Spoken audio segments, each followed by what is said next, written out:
some people are chronically late. And so when you got something that has to be done, you just do it. You can't sit and wait right on and on people. And I know that funeral's at 2 o'clock, and I've got to be down there. Don't know when I'll get back today. Maybe if we get over by 3 and then get him buried by 5, I might get back home by 7. And that's if everything goes according to plan, you know. But anyway, well, I'm glad to see the ones that you're this morning. I praise the Lord for everybody being able to be here. And I hoped that people would get in and come on out. Glad of the ones that did.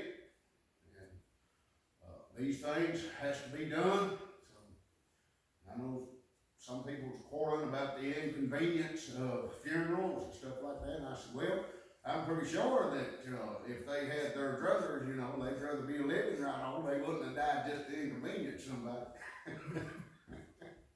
And so we just have to go from there. I thank the Lord this morning. Let us pray. Father in heaven, in the name of Jesus. Lord, we come before you and we thank you, Lord, for your blessings. Lord, we pray, bless the people here today and bless the people at the funeral, Lord, that they'll hear the word of God. I know there'll probably be some sinners there today, Lord, that people that ain't saved. God, that you touch their hearts and minds, where they be able to see and hear, Lord, that they would get saved in the name of Jesus, Lord. We pray today. If anybody's got a donation for the church, whatever,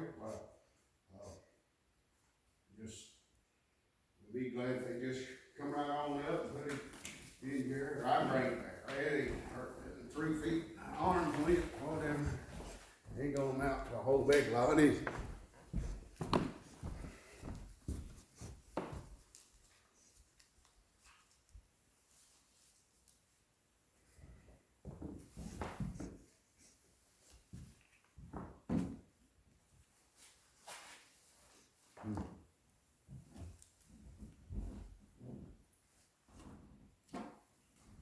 Thank you. Lord bless everybody.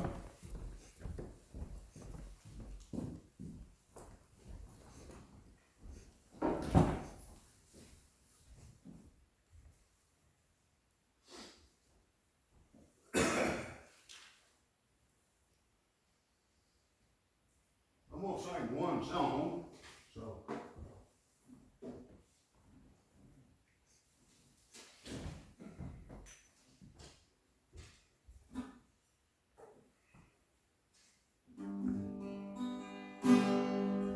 Not afraid to bid this world goodbye. Not afraid to close my eyes and die. For this courage I pray. It is all.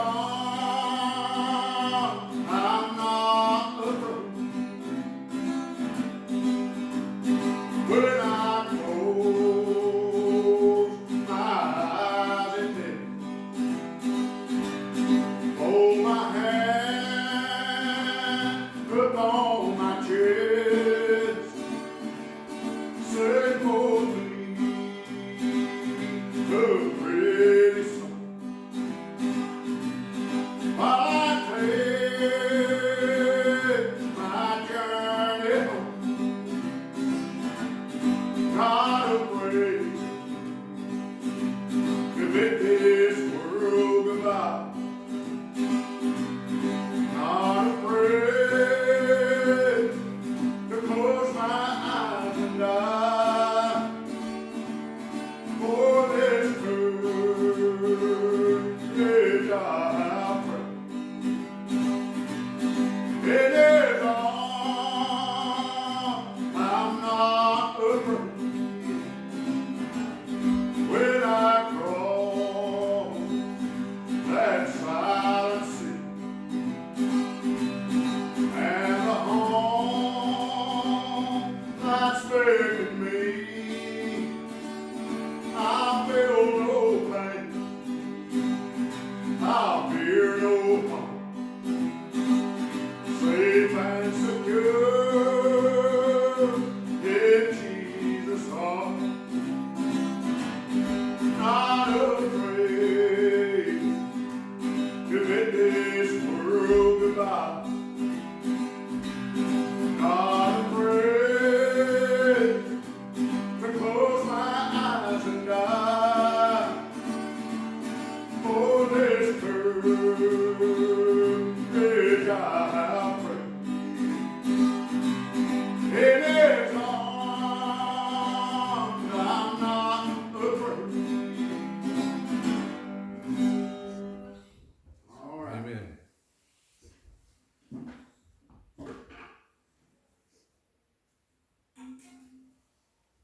We're going to be a little short with the service today. Got a funeral to see to down in London. And try to go down there. In the 4th chapter of the book of Genesis, we read here of a beginning of some things. And it says, and Adam knew Eve his wife, and she conceived and bare Cain, and said, I have gotten a man from the Lord. And she again bare his brother Abel, and Abel was a keeper of sheep, but Cain was a tiller of the ground. And I want you to notice this part right here. It says, in the process of time, it came to pass that Cain brought of the fruit of the ground an offering unto the Lord. And Abel, he also brought of the firstlings of his flock, and of the fat thereof. And the Lord had respect unto Abel and to his offering, but unto Cain and to his offering he had not respect. And Cain was very wroth, and his countenance failed. And the Lord said unto Cain, why art thou wroth? And why is thy countenance fallen? If thou doest well, shalt thou not be accepted? And if thou doest not well, sin lieth at the door. And unto thee shall be his desire, and thou shalt rule over him. And Cain talked with Abel his brother. And it came to pass, when they were in the field, that Cain rose up against Abel his brother, and slew him. And the Lord said unto Cain, where is Abel thy brother? And he said, I know not. Am I my brother's keeper? And he said, what hast thou done? The voice of thy brother's blood crieth unto me from the ground. And now art thou cursed from the earth, which hath opened her mouth to receive thy brother's blood from thy hand. When thou tillest the ground, it shall not henceforth yield unto thee her strength. A fugitive and a vagabond shalt thou be in the earth. And Cain said unto the Lord, my punishment is greater than I can bear. Behold, thou hast driven me out this day from the face of the earth, and from thy face shall I be hid. And I shall be a fugitive and a vagabond in the earth. And it shall come to pass that everyone that findeth me shall slay me. And the Lord said unto him, therefore, whosoever slayeth Cain, vengeance shall be taken on him sevenfold. And the Lord set a mark upon Cain, lest any finding him should kill him. And Cain went out from the presence of the Lord, and dwelt in the land of Nod, on the east of Eden. And Cain knew his wife, and she conceived and bare Enoch. And he builded a city, and called the name of the city after the name of his son Enoch. And unto Enoch was born Irad, and Irad begat Mahujael. And Mahujael begat Methusael. And Methusael begat Lamech. And Lamech took unto him 2 wives, and the name of the one was Ada, and the name of the other Zillah. And Ada bare Jabal. He was the father of such as dwell in tents, and of such as have cattle. And his brother's name was Jubal. He was the father of all such as handled the harp and organ. And Zillah, she also bare Tubal-Cain, an instructor of every artificer in brass and iron. And the sister of Tubal-Cain was Naamah. And Lamech said unto his wives, Ada and Zillah, hear my voice, ye wives of Lamech. Hearken unto my speech, for I have slain a man to my wounding, and a young man to my hurt. If Cain shall be avenged sevenfold, truly Lamech 70 and sevenfold. And Adam knew his wife again, and she bare a son, and called his name Seth. For God said, she hath appointed me another seed instead of Abel, whom Cain slew. And to Seth, to him also also there was born a son, and he called his name Enos. Then began men to call upon the name of the Lord. Now, there are several points in this, and one of these points in this is curses.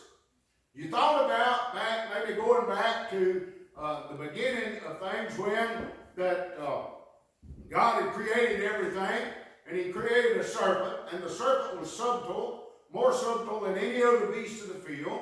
And the serpent began to speak to Eve, and when he did, he got her to do things. But Eve was sinning doing that, but what did God say to the serpent?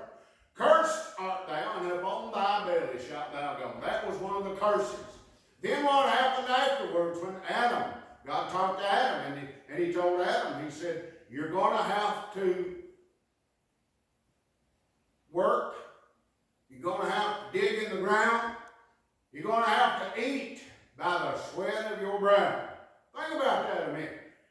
The working started when sin started. See, they had it made before that. They was in the garden. There was no sin. And they had it made. All they had to do was walk about and pick the fruit off the trees and the nuts and whatever they wanted. They had it to eat right there with them. And the nuts and things was there for bread and for meat and whatever. They had it all. God gave them every bit of it and said, don't eat of the one tree over here. Don't taste of it. But what happened? Sin come in. The ground was cursed because of that. And here he says, you're cursed here because, he said, what you've done. He said, thy brother's blood cries out from the ground, that you have killed, you have slain him. You ever think about why did God not be pleased with Cain's offering? We can go back a little ways in the scriptures and what happened to Adam and Eve when they were running around, they was naked. They first sewed fig leaves together and made them garments. What did God do? He made them some coats out of skins and put them on them to hide their nakedness. Now, as we come down through, what happened to them animals? They had to die. Their blood was shed so to cover them people's sin. When it come down here to Cain and Abel, and Cain had offered a sacrifice of the things that he got from the ground. But when Abel offered his sacrifice, he brought of the first fruits of his lambs, and he brought of their fat, and their blood was shed that they might be a real sacrifice.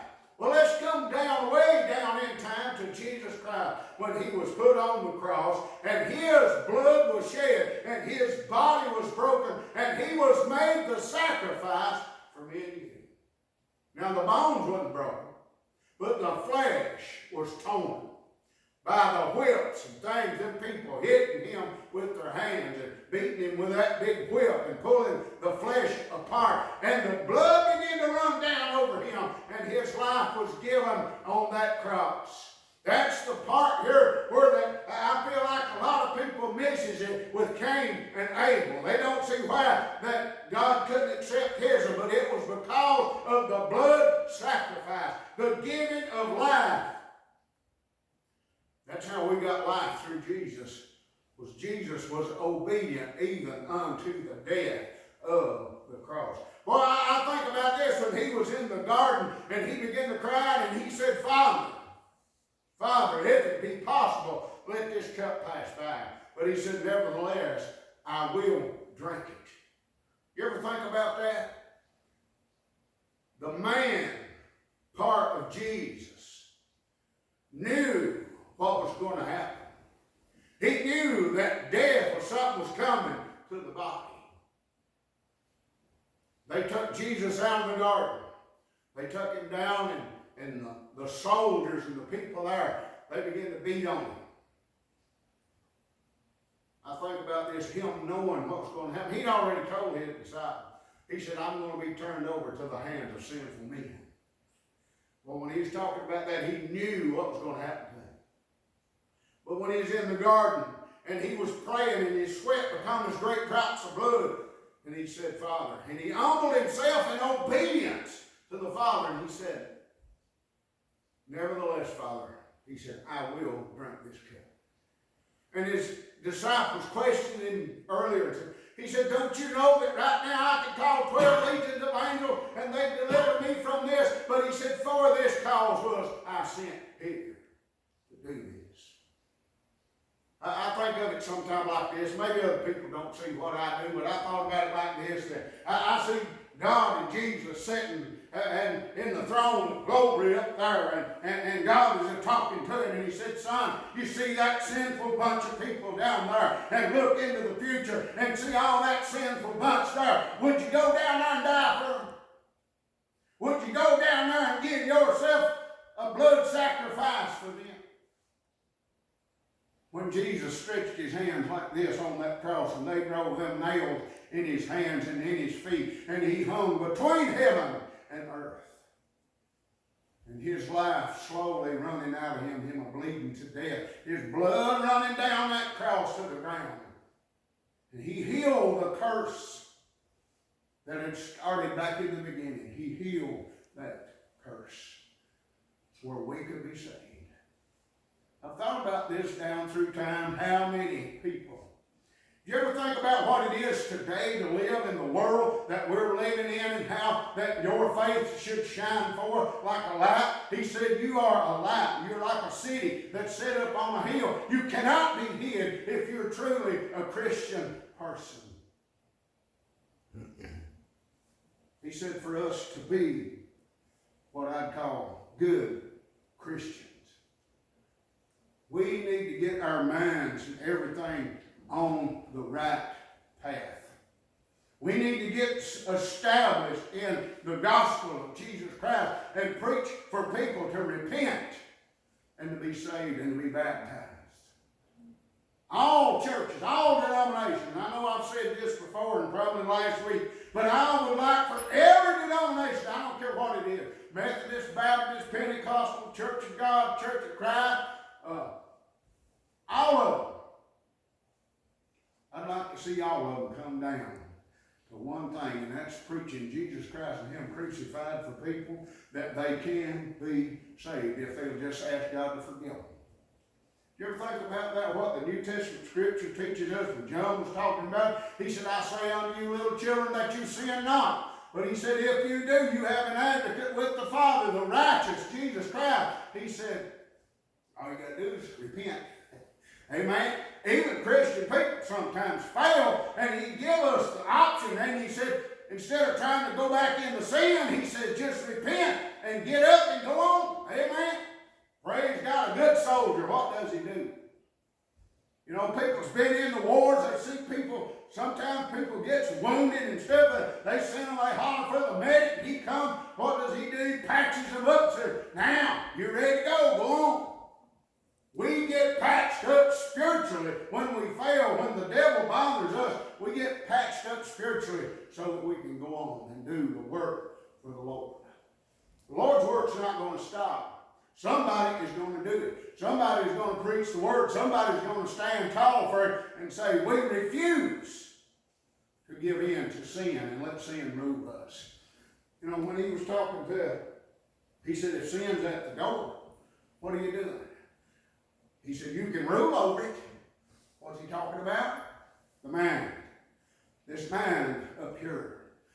I was telling somebody yesterday, we was talking about people, churches and things like that, and I said, what we need to do, study the Word of God, listen to the preaching. I said, after a while, this is not a hardship, but it becomes a way of life.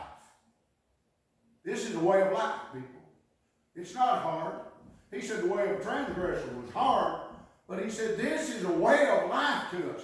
How long did Jesus walk the earth, and he seen all the things, and his disciples walked with him for 3.5 years, and after 3.5 years, it became a way of life to them, didn't it? When Peter went out and started preaching, he failed the night that Jesus was crucified. But what did he do? He got back up. He repented, and he went on. The Bible teaches us, I think, he went out and wept bitterly because of it. Why? He saw with his mind and his eye, he saw where he had failed and he had done wrong, and he repented of it, and he went on, and he became one of the greatest preachers that they had in that day. Why? Because he began to preach the thing, Jesus and him crucified. These scriptures here teaches us about the way of life that these people had in that day. Could you think about something for just a minute? We get into another message here next in a few weeks about knowing them. But I want you to think about this. And all the people that's out there that's listening to this, I'd like for you to think about how would you like to come down to be the only person on earth that God could talk to that had faith. Now this only happens a few times in the scriptures. That it comes down to one person that's really got faith in God to move when God says to move. Think about that. And here is this man Cain. And he talks to God and he says, God, you've put more on me than I can stand. He said, everybody out there is going to try to kill me now. When I get out, he said, they're going to try to kill me. But God said, no. You're going to have to bear this. As long as you live, you're going to have to bear that you killed your brother. And that his blood cries out to me from the ground. The first murder. You ever think about that? Adam and Eve, Cain, first child born, Abel, second child born. There's something else in here that we don't see much of. There's only a couple, 3 women that's named in this. Women did not get named very much in the beginning of the scriptures. Only a few got named. And why did they get named? Even when it talked about Cain's wife, it just said he knew her when he went out into the wilderness. Didn't even mention her by name as to who she was, did it? Think about it.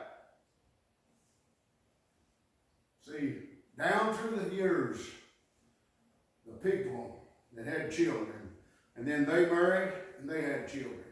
And it comes way down in time to where that before the women are named very much in the scriptures.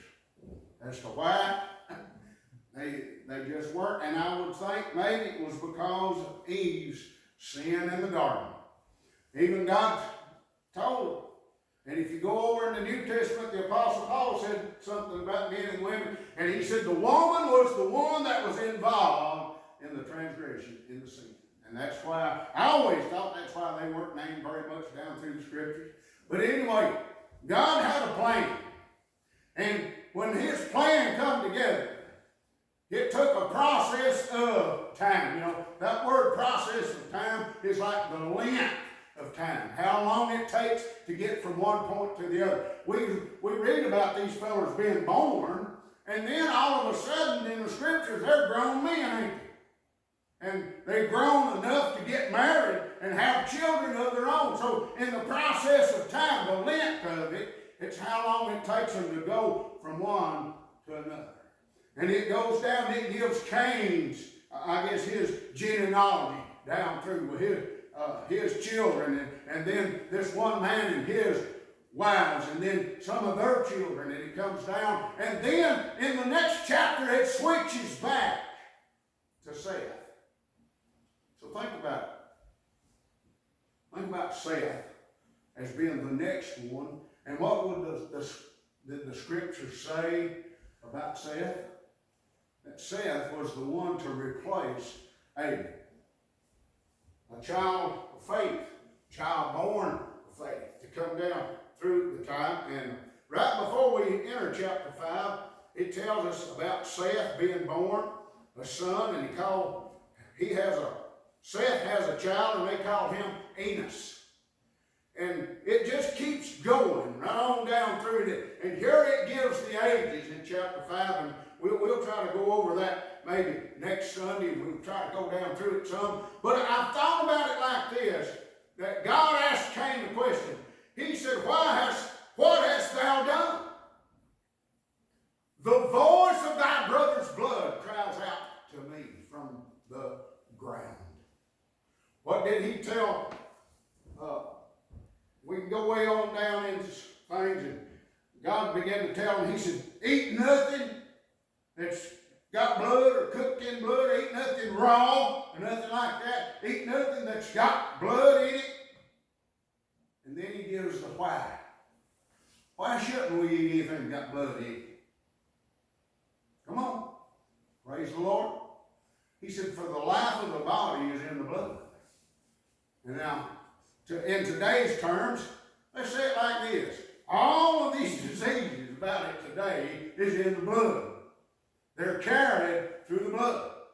And so the blood, if you get somebody else's blood on you, they tell you, wash real quick so that it don't go through the skin and set up some kind of disease or something on you. Think of that. But life is in the blood. If you bleed yourself out, you bleed to death, you die because your body runs out of blood, your heart just stops, don't it? Amen? Without blood, you can't live. And what was the thing that Jesus said? When he was on the cross and he was dying, Father, forgive them, because they don't know what they're doing. Can you imagine this? And just think for a minute, if somebody beat you all night, they'd run you from one building to another, and one leader to another, and the Sanhedrin court, and the priest, and then back to Pilate, and them soldiers been whooping you with this big long whip and beating the hide off of you and the skin and right down into the flesh and hit a peeling back and the blood running. But he said, Father, forgive them, for they know not what they do. I thought about this. I was talking to this fellow yesterday, and I said, you know, that he's talking about the things that people was doing. I said, don't you know this? That God has put it into their mind to do his will. Somebody is going to do something that will carry out what the book of Revelation says. We're going to get a leader somewhere. The Bible talks about the Antichrist being a leader. But we're going to get a leader somewhere that don't believe in Jesus Christ. Somewhere around the world, he's going to step in and he's going to have power. And he's going to start these things on a bigger scale. They're on a little scale right now.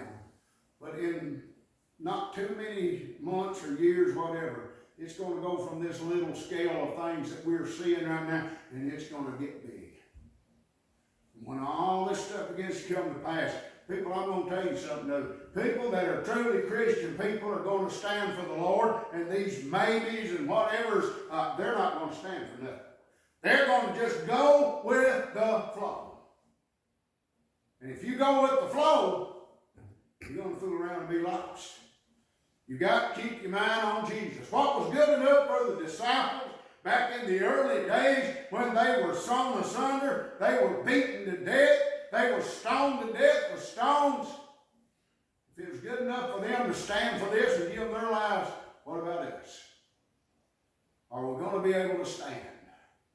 Are we going to be able to do what needs to be done?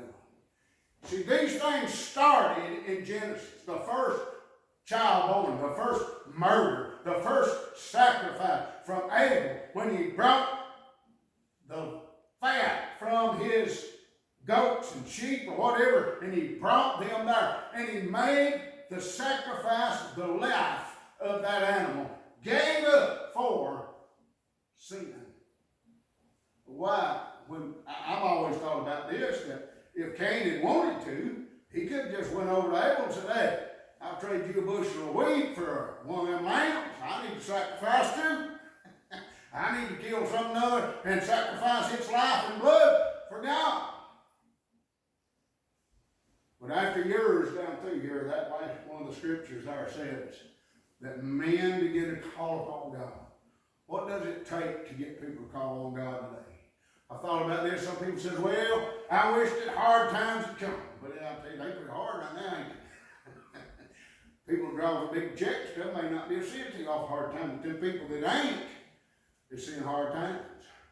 So what makes hard times harder is people's hearts gets harder. Their minds gets harder. They resist everything. What does Revelation say? Revelation is the end of the book. Genesis is the beginning of the book. But in the book of Revelation, what does it say? That those people, even though the sun will get so hot, it starts their skin off. It says they still won't repent, don't they? So What does hard times do? It makes hard-hearted people, makes them get a lot harder towards things, and they still won't repent. If we, the church, the Christian people, if we can show the love that these people need, we might possibly soften their hearts to the point that they would want to pray and be saved. But I'm telling you, it's up to us. And that's why I say that all denominations, whether they be Catholic or Protestant or whatever, that they need to get to the point to where they can see the needs of the people. And I'm not talking about food and clothes when I say the needs. The people needs Jesus. They need Jesus right now more than anything else in this world. They need Jesus. God will provide the rest if they'll just give in to Jesus and ask forgiveness. I thought about this. I couldn't see nowhere there where Cain repented. Could you? He said, you put more on than I can stand, but did he ever say, forgive me?